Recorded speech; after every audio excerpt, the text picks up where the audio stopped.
En hvernig það með þær þjóðar sem við nú berum okkar saman við? Eru þær komna lengur og sér við erum 100 árum eftir? Eru þær svona langt á eftir?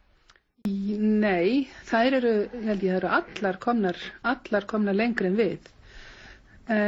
Evrópuþjóðirnar, þær eru fyrir alllöngu síðan margar eða flestar búnar að flokka sitt landslag, en þær flokka það eftir aðferðin sem að hreinlega myndu ekki duga fyrir okkur. Þeirra landslag þannig að þetta náttúrulega eiginlega allt grófiland, berggrunnurinn sést lítið og litur, munstur og áferði í landslaginu. Þetta ræðst allt af gróðri og ræktun. Það ræktunin sem að býr til munstrið, limgerðin, skákirnar, agrana sem eru ferkantar eða langir og mjóir eða hvernig sem það og svona kannski einhverju skógalundir, trjálundir á milli.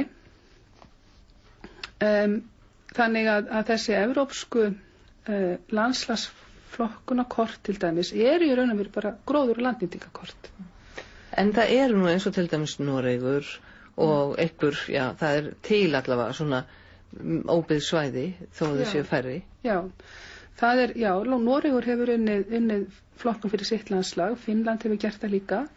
Í Noregi þá byggist þeirra svona nationalflokkun eins og hún heitir, hún byggist að miklu leyti á landmótunar þáttum og það líka eitt að til dæmis í líffræði fyrir tegundir og plöntusamfélög og svoleiðis þá hefur þróast má segja ein aðferðafræði og besta dæmið sjálfsagt að taka það sem hefur þróast fyrir tegundir og hópa lífvera, það sem allir nota sama kerfið. Þetta tvínafnakerfi sem að fer alveg aftur á miðja 18. öld og sem að Karl Linné Svíinn bjó til. Og það hefur þróast eitt samræmt kerfi, held ég að megi segja, á flestum sviðum náttúruvísinda. En það hefur ekki gert það í landslaginu. Þannig að ólík lönd hafa þróað með sér mjög ólík flokkunarkerfi. Og það sem mest notað, held ég að megi segja, sé breska kerfið, sem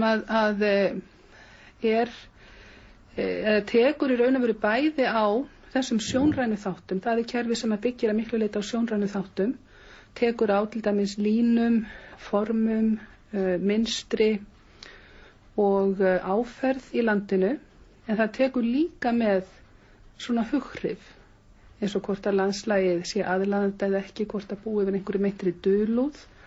Og þannig að það tekur þetta tvennt með í reikningin. Og síðan hafa Nýsjálendingar líka þróað kerfi, Ástralir hafa þróað kerfi, þeir eru náttúrulega hafa þróað kerfi sem að næri yfir alla Ástralíu sem nánast eins og heimsálfa og þeirra kerfi byggir til dæmis mjög mikið á loftslagsþáttum, bara breytingum í lofthita yfir árið, meðalhita, breytingum í úrkomu og gróðufari. Þannig að það kannski ekkert kerfi sem að við getum alveg notfært okkur. Þarf að búa til nýtt kerfi fyrir Ísland?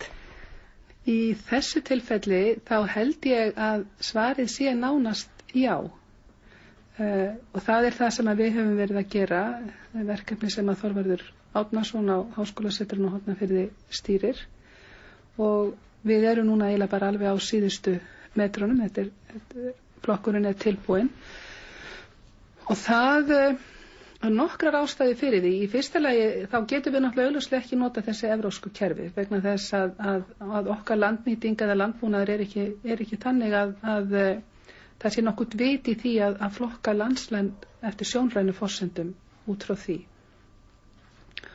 Og við erum með landslag sem að þó að það sé ekki ósnortið af manninum, þá eru svona bein áhrif ræktunar,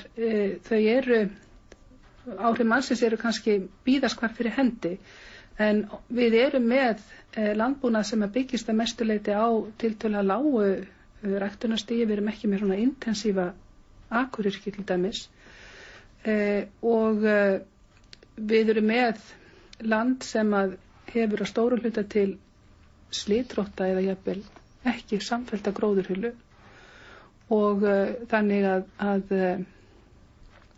það er hinn undirliggjandi berggrunnur og jarðgrunnur og þessi stóru ferli sem að tengjast flekahreyfingum og því að Ísland á mótum 2 jarðskorpufleka sem að reka í sundur.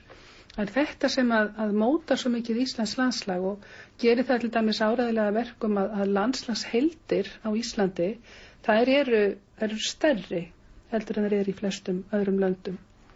Og meðan að Bretar til dæmis þeir leggja mikið upp á því að greina einhverja svona fókuspunkta í landi í sínu landslagi sem að gæti verið þorp eða kirkja með háum turni eða eitthvað svo leiðis. Hátt fjall eða eitthvað svona? Já, þetta er nú oft. Alltaf eitthvað manngerð? Þetta eru oftast eru þetta einhverju manngerðir punktar. En það gæti svo sem verið eins og tjörn eða eitthvað annað.